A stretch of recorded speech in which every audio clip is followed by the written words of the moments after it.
کومو نوجوانانو کومو کسانو چې د استادانو بې عزتي کړې ده نافرماني کړې ده مور پلار یاد ساتئ چې هغې هغه د وس ډغرې خوري د رزق تنګسیا ده ورته او قسم دی بعضې خو پوډریان دي بعضې څه دي بعضې څه مړه جړي قسم دی مه کوئ استادانو بې ادبۍ مه کوئ کو یو ډب در کې خیر دی ستا مشر دی ستا پلار په ځای دی او مور او پلار ته خو بالکل نه بعضې کشران داسې بعضې نوجوانان مور ورته یو خبر وکړي نو دوی ورته نیغېږي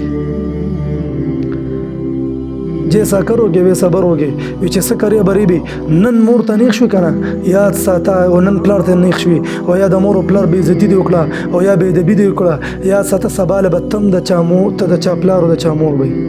یاد ساته دا خبره مطلب دا چې د کوم زنانه اوري دا خبره کوم یا چې کومې جینکې چې اکثر جینکې د مور خبره ګوره نه اوري مور ته نیغېږي جینکې اکثر داسې کېده په کورونو کې وینې کومه هله ته خو د بل د کورې یاد ساته ته خو د مور خبره نه منې خو بیا به هلته به چل به د تو وکړي څه کرې به ریبې سبا به د ستانه پیدا شي تا ته به نیغېږي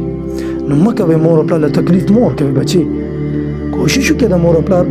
ادب احترام وکړئ د مشرانو د استادانو ادب وکړئ نن تا د استاد ادب وکړو سبا که ته استاد شو د ستا به ادب کېږي جیسا کروگے ویسا پروگے